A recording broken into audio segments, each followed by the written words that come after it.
Hello and welcome to the Big Festoon Spooktacular in October 2025. I'm joined by that sensational Kiki. Hello. Hello. I lost you for a minute. Sam Teal came in. I know, Sam Teal came in and told me all about going to Melbourne in January. Is that what I was like, I couldn't hear a thing. I was like, they're having a great time. I'm just going to go and say hello over there. So, Kiki, tell everyone who you are and what you do. My name is Kiki Deville. I am an international cabaret and burlesque host and singer, and I am here with my vocal coaching company, Empowered Voices. I'm an inclusive vocal coach who specialises in working with people who want to find their true voice, no matter where you're from or who you are. I love this. So, how does burlesque go into speaking? So I've been a professional singer for more years than I care to remember, and about 17 years ago I moved into the very sparkly world of burlesque, and I never wanted to take my clothes off. I always say it takes 2 bottles of wine and a kebab to get me out of whatever I'm wearing. I love and it. 20 minutes to get into a dress. But it wasn't what I wanted to do, but I loved the world, so I became a host, and I didn't kind of realise that actually what I enjoy more than entertaining people is making them laugh. So once I'd gotten into that, a few things kind of happened in my life, and I recognised that actually helping people use their voices, especially using their voices to tell really important stories, was a huge passion of mine. So I got into teaching singing, and then that has just evolved with the sparkly unicorn world that I've been in. I've been wonderfully blessed in working with lots of trans and non-binary performers with long-term chronic illness. So I've just kind of ended up having that kind of background. Amazing.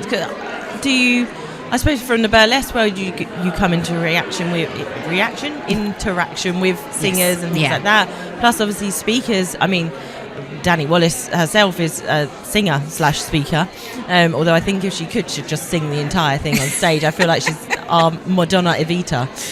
So I'm here because Danny and I are very, very old friends from the singing world. Oh, really? Yes. So I met Danny sort of quite early into her career of getting out there and singing, because I'm a bit of an old lady now. No.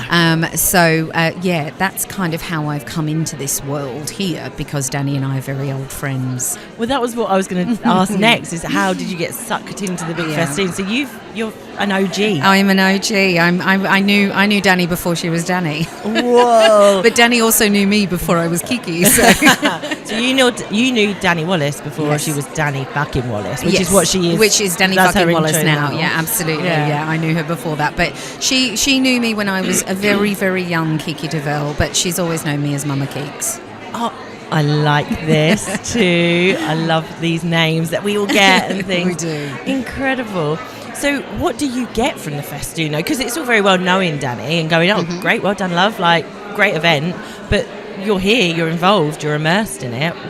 What gets you involved in it? I think the thing that I love about this event is just how inclusive it is. And there's diversity has been at the heart of a lot of conversations in cabaret and burlesque for a long time. I'm really passionate about it. And I need to be, because I'm privileged and I come at it from a very privileged background. So I need to be looking at who can I work with to make sure that the space that I've taken up is taken up by people who should be representing. Yeah. Representation is enormously important. People need to see people on stage who look like them. I have been in that space as a plus-size middle-aged woman for a long time. And as a host, I've taken a step back now, and I'm teaching people to host with a real focus on diversity and making sure that there are trans and non-binary voices, that there are people of colour, global majority people. They're the people that people who are watching need to see themselves represented on stage.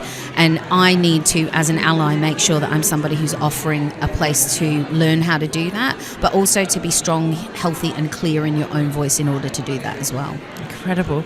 Because this is the thing, right? By keeping your audience to those of the non-minority worlds and things like that, actually you're shutting off you're actually limiting. Being really bad at business. Absolutely terrible at business. If you just focus on those people, and to be honest, the world is set up for regular people.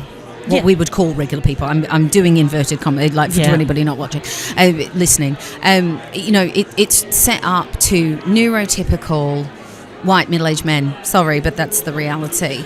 Yeah. You know, so I think, you know, really this space and having this space be so diverse and having it, you know, and also I've spent time with Beyond the Binary, really talking about making my space and the way that I teach safe and clear and respectful. And it doesn't take much, you know, it doesn't take much to feed that into your business to make sure that your business really does deliver what you say you're going to deliver. And it's not a box ticking exercise, it's a humanity exercise. Yeah, this is literally walking in here and seeing people for who they are, not what they look like, not what they were, not asking those questions. It's what do you do? How can I support you? Where do you want to go? Who do I know? And it is, as Danny said, it's that linking arms. It's swarming together. I mean, what an incredible world. And thank you for coming and joining us as well. Thank you very much for having me. I appreciate it. Anytime I can record my voice, I'm happy. It is. I mean, mine's a bit. I'm a bit like, oh God, are you going to laugh? So if not, I might tag you in. Oh, do you need to come and see me? Like, I might need to tag you in, and you'll have to come and sit and do I'm going to go and get you a voice tea now. So I'll give that to you, and you can. And if you need some exercises later on, I'll give you a few hookups. Oh my goodness! I knew this was so important that on the 8-hour car journey that should have only been 5. I'm not angry at all. I actually didn't even do any carpool karaoke. Well, I'm going to say something a little controversial for you. Oh. It's really important if you think you hurt your back or your knee, it's really important that you keep moving them. Your voice is a muscle. So if you do feel fatigued, it's still important to move it, but it's moving it in the right way. So that's why you need a vocal coach when you're going to do anything with your voice. There we go. Kiki Deville is the lady you need. I'm going to grab all your links and everything as well. If we haven't already, we're going to stick them in the show notes below. Vocal coaching, like this is the lady we need in our lives. I definitely do. Thank you so much for having me. Thank you.